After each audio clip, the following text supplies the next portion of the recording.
자, 화면 보이죠? 자, 여기 보는 것처럼 이제 행위는 공연성을 가지고 공연이 사실을 적시하거나 허위 사실을 적시하는 거다. 여기 보듯이 사실이라고 하는 것은 현실적으로 발생 가능하고 증명 가능한 과거나 현재의 사건의 상태를 말한다. 그렇기 때문에 이거는 기본적으로 뭐다? 가치 판단이나 평가를 내용하는 의견 표현과는 구별되는 개념이에요. 그러니까 사실이라고 하는 것은 내가 어떤 의견 표현을 한다. 의견 표명을 하는 것과는 사실 적시는 구별되는 개념이다. 그러므로 어떤 것이 옳다, 그러다 말하는 것에 대한 의견 표명은 사실 적시가 낼 수 없다. 그렇게 여러분들이 보면 될 것 같고, 그렇기 때문에 증명 가능한 과거나 현재의 사실이기 되므로 장래 사실은 포함하지 않는다는 겁니다. 근데 예외적으로 장래 사실을 할지라도 여기 본 것처럼 현재 사실을 기초로 하거나 이에 대한 주장을 포함하고 있는 경우에는 명예훼손죄에 있어서 사실 적시에 해당할 수 있다는 거예요. 그 예를 들어가지고 이런 경우죠. 밑에 보는 것처럼 피고인이 경찰관을 상대로 한 진정 사건이 혐의 인정되지 않아 내사 종결 처리되었어요. 자, 내사 종결 처리되었는데 그럼에도 불구하고 공연히 사건을 조사한 경찰관이 내일부로 검찰청에서 구속영장이 떨어진다고 말한 것. 이것은 뭐냐? 구속영장이 내일 떨어진다는 건 장래 사실인데 현재 떨어져요, 안 떨어져요, 이것이. 내사 종결이 처리됐기 때문에 떨어지지 않는다, 구속영장이 발부되지 않는다는 겁니다. 그럼에도 불구하고 현재 사실과 연결된 사실을 얘기했을 때 이럴 때는 예외적으로 장래 사실이라 할지라도 명예훼손죄가 성립한다. 그렇게 여러분들이 보면 될 것 같고. 자, 그다음에 사람의 사회적 평가를 시키는데 적합한 것이면 된다 그랬을 때 중요한 거는 뭐냐면은 자, 여기 보는 것처럼 명예훼손에 해당하는 사실이 이미 사회의 일부에 잘 알려져 있는 사실을 하더라도 이를 적시하여 사람의 사회적 평가를 저하시킬 만한 행위를 한 때, 이때는 그냥 명예훼손죄가 성립한다는 거예요. 그러니까 누구나 다 알고 있는 사실이라 할지라도 그 사실을 얘기해가지고 타인의 명예가 훼손되면은 훼손할 수 있을 정도면은 명예훼손죄가 성립한다. 그런 의미로 여러분들이 받으면 될 것 같습니다.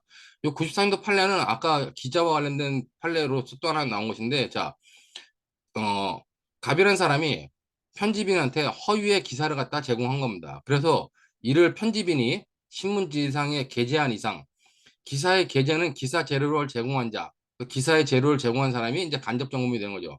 제 행위에 기한한 것이므로 기사 재료의 제공에는 형법 309조 2항 소정에 출판물에 의한 명예훼손죄 죄책을 면할 수 없다. 그렇기 때문에 기사를 제공한 자체는 출판물에 의한 명예훼손죄의 간접 정범이 될 수 있다라는 의미로 여러분들이 받으면 될 것 같습니다. 그다음에 이제 밑에 표준 판례도 이거는 그냥 뭐 적지 않은 사실이 이미 사회의 일부에서 다루어진 소문인 경우라 할지라도 범죄가 성립한다. 그렇게 보면 될 것 같고, 그렇기 때문에 여기 보면, 이거죠. 인터넷 포털 사이트의 기사란에 마치 특정 여자 연인이 재벌의 아이를 낳았거나 그 대가를 받은 것처럼 댓글이 달린 상황에서 같은 댓글을 추가했더라도 이건 명예훼손죄가 성립한다라고 보면 판례요. 자, 그 다음에 이제 밑에 판례들은 뭐냐면은, 어, 사회적 가치 내지 평가가 침해될 정도로 구체성을 띄어야 된다는 겁니다. 그렇기 때문에 구체성을 띄어야 되는데 밑에 것들은 다 구체성이 없다는 거예요. 아래 것들은 구체성이 없기 때문에 명예훼손이 성립하지 않는다. 그렇기 때문에 이거는 그냥 모욕이 된다는 겁니다. 구체성이 없기 때문에. 여기 뭐처럼 뭐 아무것도 아닌 똥꼬다리 같은 놈. 그다음에 뭐라더라? 뭐 어촌계를 파괴한다. 아니 이런 것만 가지고는 그냥 모욕에 해당하지 구체적으로 사실적 장이 아니다. 또 역시 이것도 그냥 모욕에 해당한다라고 보면 된다는 겁니다. 그때 뭐 이런 뭐 욕을 했다 같은 것들은 그냥 모욕에 해당한다라고 보면 될 것 같아요. 그다음에 이제 요 2011, 2011년도 판례는 이거는 이제 구체성이 아예 없어가지고 어 명예훼손이 성립하지 않는다고 본 겁니다. 이건 뭐냐면 이제 구체적 사실의 적시가 있었는데 그렇게 가지고 피고인이 지청장실 전화번호 끝자리를 생략한 허위 발신 번호를 게재한 사정까지 함께 고려하더라도 문자 메시지 내용에서 지청장 또는 지청 구성원이 그와 같은 내용을 알린다는 사실이 곧바로 유추될 수 있다고 보여지지 않는다. 그때 뭐 지청장이 누굴 조사하고 있다라고 이제 기자가 허위 사실을 내보냈는데 구체적 사실이 인정되지 않기 때문에 명예훼손죄가 성립하지 않는다라고 본 거예요. 그렇게 여러분들이 보면 될 것 같고, 그다음에 이제 허위 사실 또는 사실 또는 허위 사실을 적시한다는 게 외부에 표시하거나 전달하는 것을 의미하는 거다. 그런 의미로 여러분들이 밑에 판례들도 쭉 보시면 될 것 같아요. 자, 그럼 이제 밑에 판례가 관련돼가지고 요 2017년도 판례는 외부의 표시 후에 전달되는 개념이기 때문에 자, 의견 표현과 대치되는 개념이다. 가치 판단의 평가를 내용하는 의견 표현과 대치되는 개념이라는 것 관련돼 가지고 요 밑에 2017년도 판례는 판례 내용이 긴데 결론은 뭐냐? 결론은 그냥 의견 표현에 해당한다는 겁니다. 여기 쭉 관련돼 가지고 뭐 의견 표현에 해당하기 때문에 문제되지 않는다라고 이제 판단하는 사례. 이건 여러분들이 한번 2017년도 판례는 한번 심심할 때 아니면 뭐 읽어보라 그래도 되는데 읽어봐보세요. 이게 뭐냐면은 임나 일본 부서를 이제 우리나라 그 정계 역사학자가 관련돼 가지고 얘기했다라고 하는 표현을 책을 통해서 막 비판한 거예요. 그 사람이 우리나라 정통 역사학자가 임나 일본 무소를 뭐 주장했다라고 자기의 책을 통해서 막 얘기했는데 뭐 관련돼 가지고 그거는 학문적인 자기의 의견을 표현한 것이지 설사 그것이 정통 역사학자의 어떤 그런 뭐 명예를 훼손하는 사실이 담겨 있을지라도 그거는 그냥 이 사람의 의견 표명에 해당하는 거다. 그런 의미로 여러분들이 봐두시면 될 것 같습니다. 그 때문에 요거는 일부러 전문을 안 지은 이유가 요 위에 판결 요지만 가지고는 잘 몰라요. 판결 요지만 가지고 뜻을 모르기 때문에 요 전문에 관련된 내용까지 놓은 거니까 그런 의미로 여러분들이 읽어보면 될 것 같고 근데 2017년에 나온 요 판례는 중요한 거는 자 우리가 허위의 사실을 적시하면 307조 2항으로 가중처벌을 받고 그냥 사실을 적시하면 307조 1항으로 처벌받습니다. 근데 허위인지 아닌지를 판단하는데 민사 판결을 기준으로 삼을 수 있겠냐? 민사 판결은 허위인지 아닌지를 판단하는 기준이 될 수 없다는 겁니다. 왜냐면은 여러분들이 알겠지만 형사소송에서는 목적이 실체적 진실을 발견하지만 민사소송에서의 목적은 형식적 진실 발견이지 즉 의제된 진실을 만들어내는 것이 실체 진실을 발견하는 게 아니라는 겁니다. 그렇기 때문에 민사 판결과 다른 얘기를 했다 할지라도 허위라고 볼 수는 없다는 거죠. 그렇다면 여기 보는 것처럼 자 어, 민사 판결의 사실 인정이 항상 진실한 사실에 해당한다고 단정할 수는 없다는 겁니다. 그렇기 때문에 다른 특별한 사정이 없는 한 그 진실이 무엇인지 확인할 수 없는 과거의 역사적 사실관계 등에 대하여 민사 판결을 통하여 어떤 사실 인정이 있었다는 이유. 자, 민사 판결은 이렇게 판단했다. 그럼 그게 사실이냐? 그건 아니라는 얘기. 사실인지 아닌지 모른다는 겁니다. 그렇기 때문에 그런 이유만으로 그 이후 그와 반대되는 사실의 주장이나 견해의 개진 등을 형법상 명예훼손죄 등에 있어서 허위 사실 적시라는 구성 요건에 해당한다고 쉽게 단정해서는 아니 된다. 그렇기 때문에 판결에 대한 자유로운 견해 개진과 비판, 토론 등 헌법이 보장된 표현의 자유를 침해하는 위헌적 법률 해석이 되어 허용될 수 없기 때문이다. 그 대법원이 판결을 내더라도 그 판결 잘못됐다고 비판할 수 있잖아요. 그것이 잘못됐다고 비판할 수 있는데 그 비판이 거짓말이라고 단정할 수는 없다는 거죠. 그렇기 때문에 관련돼 가지고 그런 의미로서 요 2017년에 나온 판례와 관련돼 가지고는 그런 정도의 내용들을 여러분들이 받으시면 될 것 같습니다.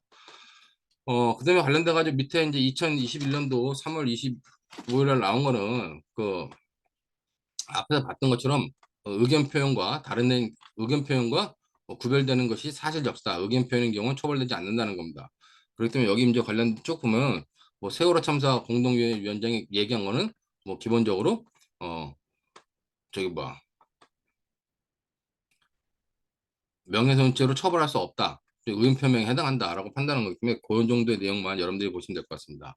그 다음에 이제 중요한 게 가치 중립적 표현.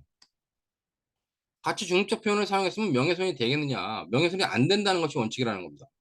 자, 이게 무슨 말이냐면 가치 중립적 표현이라고 하는 거는 자, 그 갑이 남자인데 갑한테 야, 너 남자야. 남자가 나쁜 거예요? 좋은 거예요? 나쁘다 좋다 말할 수 없는 거죠. 그렇기 때문에 가치 중립적 표현이라고 하는 것은 옳다, 나쁘다 좋다를 평가할 수 없는 그런 표현을 사용했다면 원칙적으로는 뭐다? 원칙적으로는 명예훼손이 되지 않는다는 겁니다. 근데 가치 중립적 표현을 사용했다 할지라도 사회 통념상 특정인의 사회적 평가가 저하됐다고 판단되면 어떠냐? 그때는 명예훼손죄가 성립할 수 있다는 겁니다. 그렇기 때문에 가치 중립적 표현을 사용했다 할지라도 이거는 이제 잘 판단해야 된다는 거죠. 이게 뭐냐면은 이 케이스가 뭐냐면은 자, 동성연애를 하는 사람한테 동성연애자라고 밝힌 거예요. 자, 관련돼가 여기 뭐처럼 이 대법원 2007년도 판례 보면은 가치 중립적인 표현을 사용하였다 하더라도 사회 통념상 그로 인하여 특정인의 사회적 평가가 저하였다고 판단되면 명예훼손죄가 성립할 수 있다라고 판단한 겁니다. 그렇기 때문에 동성연애자한테 동성연애자라고 밝혔으면 어떡하냐? 동성연애자를 밝힌 것은 가치 중립적 표현이 아니겠느냐라고 하지만은 우리 사회에서 동성연애자라고 하는 그 평가는 좋은 평가가 아니라는 얘기죠. 그렇기 때문에 그런 의미로 봤을 때 명예훼손에 해당한다라고 판단한 거기 때문에 그런 의미로서 여러분들이 요 관련된 내용을 보시면 될 것 같습니다. 그다음에 어 명예훼손 관련돼 가지고 사실의 적시와 정도에 관련된 판례로 뭐 여러 가지 판례들이 있었는데 그 몇 가지 판례 명예훼손이 성립하기 위해서는 어느 정도 사실을 적시해야 되냐 그 정도가 어느 정도냐 관련돼 가지고 밑에 있는 판례니까 그런 판례들만 여러분들이 보시면 될 것 같아요. 뭐 사항 같은 경우는 갑이 제3자에게 의리 병을 선거법 위반으로 고발하였다는 말만 하고 그 고발의 동기나 경위에 관하여 언급하지 않았다면 그 자체만으로는 의리의 사회적 가치나 평가를 침해하기에 충분한 구체적 사실이 적시되었다고 보기 어렵다는 겁니다. 그러니까 누가 고발을 했더라, 누가 누구를 고발했더라 라는 말만 가지고는 뭐 사회적 평가가 침해되지 않는다. 그다음에 요 2008년도 판례를 보고 전 알았는데 자 우리나라 유명 소주 회사가 일본 주류 회사의 지분이 50% 넘어가 일본 기업이 되었다고 하는 사실. 이거는 가치 중립적 표현이라는 겁니다. 그러니까 뭐 옳다 그러다가 아니라 가치 중립적 표현이기 때문에 명예훼손이 아니다라고 보면 팔려요. 그렇기 때문에 아까 이게 뭐냐면 진로가 나도 몰랐는데 내가 이렇게 맨날 먹는 진로가 일본 아사히 맥주의 50%가 지분이 넘어갔대. 이게 그럼 진로가 나쁜 회사예요? 그럼 좋은 회사예요? 좋다 나쁘다 표현할 수 없는 가치중립적 표현이기 때문에 이거는 명예훼손이 되지 않는다는 겁니다. 그런 의미로 여러분들이 관련된 것들을 보면 될 것 같고 아까도 얘기했지만 적시된 사실이 진실인가 허위인가는 범죄 성립에 문제가 없다 그랬죠. 내용이 진실이다. 그러면 307조 1항. 만약에 허위다. 그럼 307조 2항에 의해서 처벌되는 거기 때문에 처벌의 차이만 있을지 법률 성립의 차이가 없다. 그런 의미로 여러분들이 뭐 2008년도 판례 읽어보시면 될 것 같고 그다음에 뭐 2017년도, 2014년도 판례가 돼 가지고 자 여기 보는 것처럼 그럼 사실이 어느 정도 사실이 되냐 할 때 적시된 사실이 허위의 사실인지 여부를 판단할 때는 적시된 사실의 내용 전체의 취지를 살펴보아야 하고 중요 부분이 객관적 사실과 합치되는 경우에는 세부에 있어 진실과 약간 차이가 나거나 다소 과장된 표현이 있다 하더라도 이를 허위의 사실이라고 볼 수 없다는 겁니다. 그렇기 때문에 그런 의미로서 여러분들이 자 사실이라고 진실이다 아니다 판단할 때는 전체적인 내용이 진실이 아니냐를 판단하면 된다. 그렇게 여러분들이 이해하시면 될 것 같아요. 그다음에 2017년도 판례 이제 요 판례가 중요한 판례인데 요 2017년도 판례는 먼저 보는 것처럼 아까 말했듯이 307조 1항의 사실 1항의 사실은 2항의 허위 사실과 반대되는 진실한 사실을 말하는 것이 아니라는 겁니다. 307조 2항은 반드시 허위의 사실이 맞아요. 근데 307조 1항은 그러면 진실한 사실이냐? 그게 아니라는 얘기예요. 그렇기 때문에 그럼 뭐냐, 여기서. 307조 1항의 명예훼손죄는 적된 사실이 진실한 사실인 경우이든 허위의 사실인 경우든 모두 성립될 수 있다. 특히 적시된 사실이 허위의 사실이라 하더라도 행위자에게 허위성에 대한 인식이 없는 경우에는 307조 2항의 명예훼손죄가 아니라 307조 1항의 명예훼손죄가 성립될 수 있기 때문이다. 자, 이렇게 되는 이유가 뭐다? 이렇게 되는 이유가 형법 15조 1항 때문에 그렇다는 거죠. 그렇기 때문에 여러분들이 307조 2항은 허위의 사실이 맞지만 307조 1항은 허위의 사실도 될 수 있고 그다음에 진실한 사실도 될 수 있다. 그렇게 여러분들이 보시면 될 것 같고 그렇기 때문에 관련돼 가지고 요게 뭐냐 결국 이게 이제 유전착이라는 얘기예요. 유전착. 이 유전착 사안인데 우리가 아까 봤던 것처럼 명예훼손죄 유전착 사안인데 우리 판례는 어떻게 보느냐? 우리 판례는 여기 보는 것처럼 자 공연히 사실을 적시해 사람의 명예훼손행위가 처벌되지 않기 위해서는 자 적시된 사실이 객관적으로 볼 때 공공의 이익에 관한 것입니다. 자, 당연히 사실이 객관적으로 공공의 이익에 공공의 이익을 위한 것이고, 자, 그 다음에 행위자가 공익을 위하여 행위하였을 뿐만 아니라 그 적시된 사실이 진실한 것. 당연히 이건 310조에서 위법성이 조국되는 거죠. 그럼 요 지금 색깔칠한 거, 공익성과 진실성을 갖췄다. 즉, 공익성과 진실성을 갖추면 310조에 의해서 위법성이 조각되는 겁니다. 근데 그 경우뿐만 아니라 우리 판례는 뭐냐? 적어도 행위자가 진실한 사실을 그 사실 진실한 것을 믿었고 그렇게 믿을 때 상당한 이유가 있어야 한다. 그래가지고 요 부분 판례는 이렇게 상당한 이유라는데 이 상당한 이유는 그냥 정당한 이유와 똑같은 의미입니다. 그렇기 때문에 허위의 사실을 진실한 것으로 믿는데 정당한 이유가 있으면 위법성이 조각된다라고 판단하는 것이 요 판례 입장은 우리가 뭐다? 요 마지막 줄에 있는 판례 입장은 결국 의무합치적 심사와 같은 견해다. 그렇게 여러분들이 이해되면 될 것 같습니다. 자, 그렇게 보면 될 것 같고, 그 다음에 이제 수단과 방법에는 제한이 없다고 보면 됐고, 명예훼손 관련돼 가지고는 외부적 명예다. 그다음에 종료 시점 관련돼 가지고 대법원 표준 판례가 있는데, 자, 정보통신망을 이용한 명예훼손죄의 경우 관련돼 가지고 범죄 행위의 종료 시기가 언제냐 관련돼 가지고 여기 보는 것처럼, 자, 서적, 신문 등 기존의 매체에 명예훼손적 내용을 글을 게시하는 경우에 그 게시 행위로서 명예훼손의 범용은 종료하는 것이다. 자, 일반적으로 그냥 출판물에다 명예훼손은 어떻게 해요? 그때는, 자, 내용의 글을 명예훼손적 내용의 글을 게시하는 경우에 그 게시 행위로서 명예훼손의 범행은 종료하는 것이라고 봤어요. 자, 그리고 그 서적이나 신문을 회수하지 않는 동안 범행이 계속된다고 보지 않는다는 점을 고려해 보면, 자, 중요한 건 뭐냐? 그렇기 때문에 우리 판례가 출판물에 대한 명예훼손죄, 얘는 즉시범이라는 얘기죠. 즉시범이고 계속범이 아니라고 하는 겁니다. 자, 그러므로 똑같은 법리를 적용해 가지고 정보통신망을 이용한 명예훼손의 경우도 뭐다? 게시 행위 후에는 독자의 접근 가능성이 기존 매체에 비해 좀 더 높다고 볼 여지가 있더라도 그러한 정도의 차이로 정보통신망을 이용한 명예훼손의 경우에 범죄의 종류가 달라진다고 볼 수는 없다는 겁니다. 자, 그러면 이와 관련돼 가지고 우리 판례 입장은 뭐냐? 지금 출판물에 의한 명예훼손,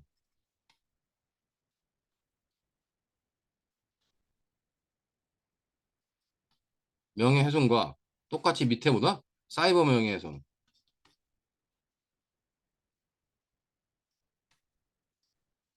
명예훼손 관련돼 가지고 둘 다 즉시범이고 계속범이 아니라는 얘기예요. 게재하거나 게시하면 그냥 성립하는 거고 종료해버린다는 겁니다. 자, 근데 이거는 여러분들이 비교해야 될 판례가 뭐냐면, 이거는 나중에 그 2021년 9월 9일 날 나온 그 저작권법 위반 판례가 있습니다.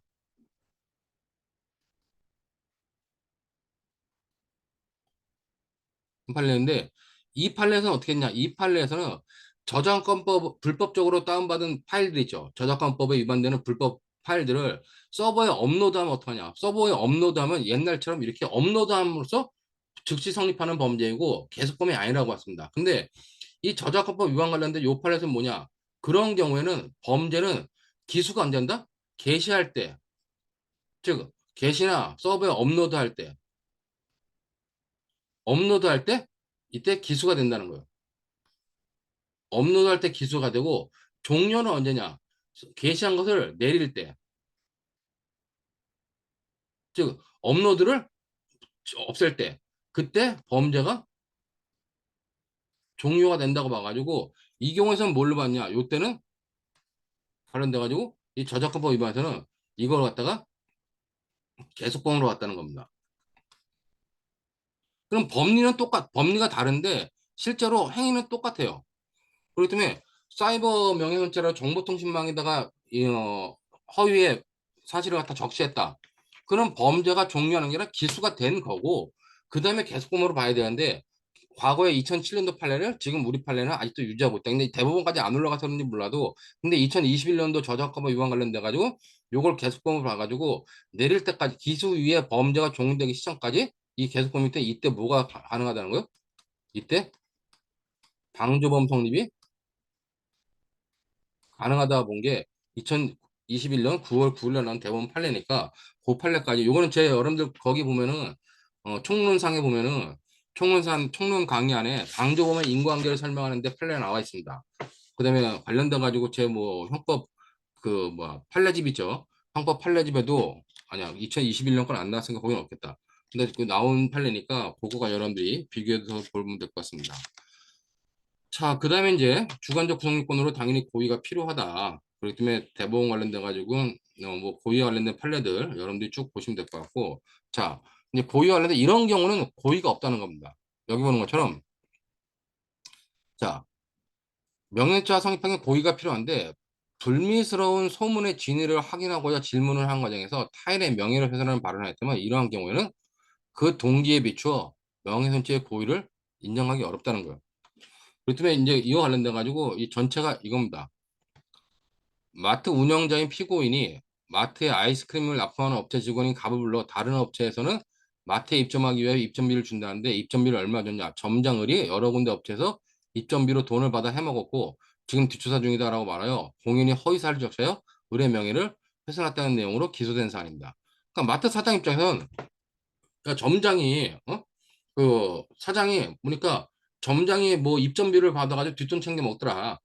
그런 사실을 확인하는 과정에서 아이스크림 입점업체한테 니네는 뭐 얼마 줬냐, 뭐 얼마 줬냐 이런 것들을 물어보면서 그 점장의 명예를 훼손하는 경우 이게 과연 마트 사장한테 명예훼손의 고의가 있겠냐 그래가지고 이 부분에 관련돼 가지고 대법원이 판단한 거는 자, 이 부분은 뭐다? 명예훼손의 고의 자체가 인정될 수 없다고 본 겁니다.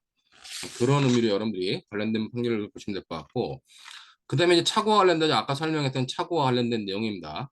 차고와 관련돼 가지고 이렇게 보면 될 것 같고 위법성 조각되는 경우 307조 1항의제로 진실한 사실과 오로지 공공의 이익, 주관적 정당한 수가 필요하다. 근데 이제 여기서 필요한 게 각각의 내용을 갖다 설명하고 있는데 자 여기서 보면 진실한 사실이 뭐냐? 전체적으로 객관적으로 진실한 사실이 된다. 공공의 이익이란 게 뭐냐? 공공의 이익이란 건 국가, 사회, 기타 일반 다수인의 이익에 관한 것뿐만 아니라 특정 사회 집단이나 구성원 전체의 관심과 이익에 관한 것도 포함되는 것이다. 그러므로 꼭 국가 사회에 하는 것뿐만 아니라 우리 회사에서 어떤 놈이 나쁜 짓을 하고 있어. 그럼 우리 회사 구성원들한테 저놈이 저런 나쁜 일을 한다고 항상 알리라고 하는 거. 그런 것들도 좀 더 공공의 이익에 해당한다는 거예요. 근데 그런 의미에서 공공의 이익은 꼭 공익만을 말하는 게 아니라 그 구성원 전체의 관심과 이익에 관한 것이면 다 공공의 이익에 관한 것이다. 라고 하는 것들 여러분들이 보면 될 것 같고 그 다음에 관련돼가지고 이렇게 행위자의 주요한 동기 내지 목적이 공공의 이익을 위한 것이라면 부수적으로 다른 사익적 목적이나 동기가 내포되어 있더라도 310조의 적용을 배제할 수 없다라고 하는 겁니다. 그렇기 때문에 관련돼 가지고 공익을 위한다면 전체적으로 공익을 위하면 세부적으로 어떤 뭐 다른 이익이 있더라도 다른 목적이 있더라도 상관이 없다. 그렇게 여러분들이 받으면 될 것 같습니다. 그다음에 이제 중요한 거는 그러면 309조에서 말하는 사람을 비방한 목적이란 뭐냐? 자, 가해자의 의사 내지 가해의 의사 내지 목적을 요하는 것으로 공공의 이익을 위한 것과는 행위자의 주관적 의도 방향에서 서로 상반되는 관계에 있는 것이다, 할 것이다. 그러므로 적시한 사실이 공공의 이익에 관한 것인 때는 특별한 사정이 없는 비방의 목적은 부인된다는 겁니다. 아까 제가 비방의 목적과 공공의 이익은 반비례 관계에 있다죠. 그 관계에 있음을 여러분들이 잘 판단해가지고 보면 될 것 같아요. 자, 그다음에 여기 보는 것처럼 공공의 이익에 관련돼 가지고 뭐 이런 경우는 공공의 이익에 관련된 것으로서 뭐 판단한다. 그다음에 그런 내용들만 여러분들이 받으면 될 것 같고, 그다음에 이제 중요한 건 아까 봤던 것처럼 위법성이 조각되기 위해서는 뭐 주관적 정당은 당연히 필요하고 실체법적 효과, 위법성 조각사예요. 근데 소송법적 효과는 뭐다? 판례는 거증 책임 전환을 인정한다. 다음에 증명의 정도는 완화하고 때 엄격한 증명이 아니라 자유로운 증명에 의한다라고 하는 것 때문에 요거는 소송법 가서 여러분들이 보면 될 것 같아요. 자, 그런 의미로서 여러분들이 보면 될 것 같고, 그렇다면 판례도 여기 보면 이런 게 있어요. 원래 이 범죄 구성 요건에 관련된 것은 엄격한 증명에 의해야 되는데 엄격한 증명에 의하는 것은 아니므로 즉 이 말은 뭐냐? 엄격한 증명이 아니라 피고인이 증명하는 거기 때문에 그냥 저거만 넣으세요. 자유로운 증명으로 가능하다. 그런 의미로 여러분들이 보면 될 것 같습니다. 그다음에 관련돼 가지고 여기 보면 판례 이제 표준 판례인데 표준 판례 관련돼 가지고 여러분들이 표준 판례 관련된 내용들 한 번 정도 읽어보시면 될 것 같습니다. 자, 그다음에 이제 진실성 또는 공익성이라는 착오 문제 관련돼 가지고 어떻게 해결할 것이냐 관련돼 가지고 여기 이렇게 정리를 해놨죠. 그렇기 때문에 제가 아까 설명했던 것처럼 유전착오로 보는 견해, 그다음에 유전착오로 볼 때 그 법효과 제한 책임설은 어떤 문제점이 제기되니까 허용된 위험설로 넘어갔는데 이것도 이제 문제된다.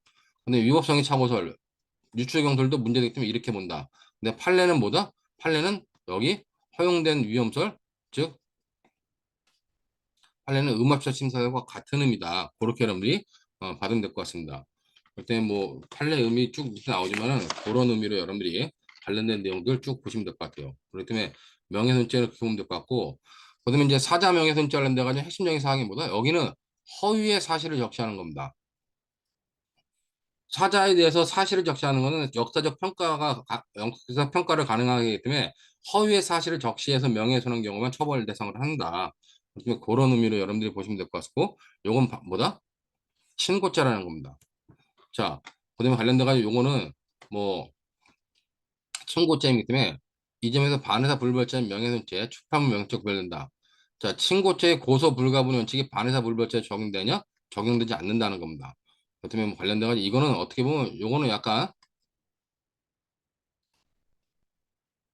형소법 쟁점인데 나중에 여러분들이 형소법에서 이제 고소의 불가분 원칙을 배우게 되다 보면은 고소의 불가분 원칙의 주관적 불가분이 반사 불벌죄에 적용되냐 했을 때 적용되지 않는다는 겁니다.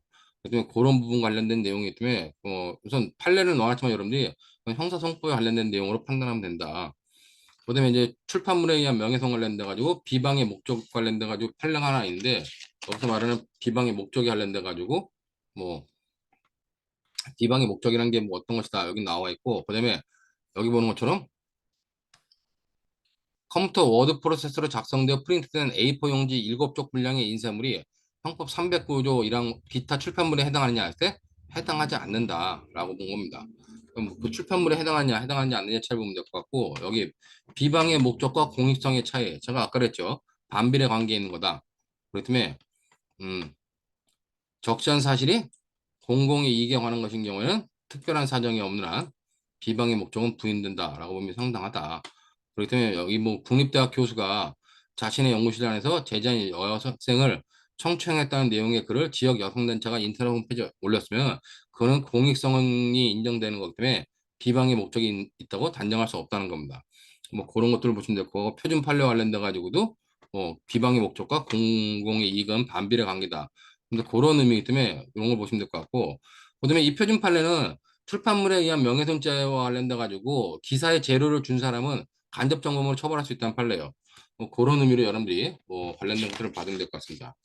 자, 모욕죄는 공연이 여기 중요한 거는 똑같이 공연성을 요구하는데 모욕한다 할 때 모욕의 의미가 뭐냐가 관련돼 가지고 여기서 이제 똑같이 보호법용 똑같고 모욕이라고 하는 건 구체적 사실의 접시 없이 사람에 대한 경멸의 의사를 표시하는 거 이게 모욕이다.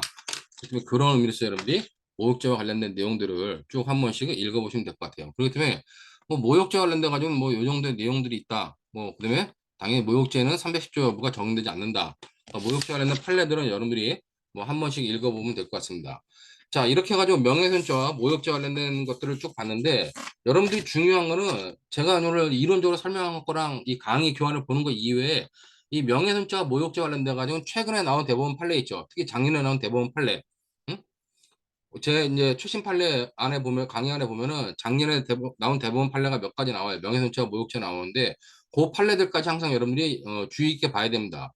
작년에 그 수지 사건 관련돼 가지고 국민호텔료라고 했는데 국민호텔료라고 했는데 그것이 모욕죄가 되지 않는다 대법원이 판단했는데 우리 뭐 관련돼 가지고 그러면 뭐 국민호텔료를 할 때 호텔이 나쁜 이미지가 있다는 거예요.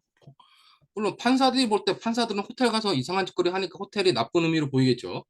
지네는 뭐 판사들은 거기 가가지고 무슨 성매매하고 그러니까.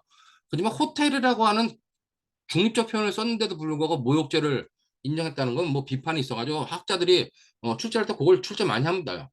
그렇기 때문에 그런 의미로서 그 국민 뭐 호텔리어 사건이라든가 그다음에 작년에 나온 대법원 판례들은 모욕죄와 관련돼 가지고 모욕죄 구성 요건에 해당하는데 위법성이 조각되는 사유가 많다라고 해가지고 관련돼 가지고 여기 보는 것처럼 뭐 모욕죄는 310조가 적용되지 않아요. 근데 이제 보면은 형법 20조에 의해서 위법성 조각은 가능하다는 겁니다.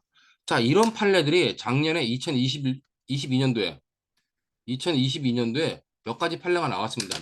그래서 그런 판례들은 여러분들이 좀 일일이 알아둘 필요가 있다. 그렇기 때문에 작년에 나온 명예훼손죄 관련된 사항들은 명예훼손죄를 공부하면서 공부했던 내용들 복습하면서 한번 읽어보고 모욕죄와 관련된 부분은 이런 부분까지도 여러분들이 좀 신경 써서 봐두면 될 것 같습니다. 자, 이렇게 해가지고 명예훼손죄 관련된 내용을 마치도록 하겠습니다.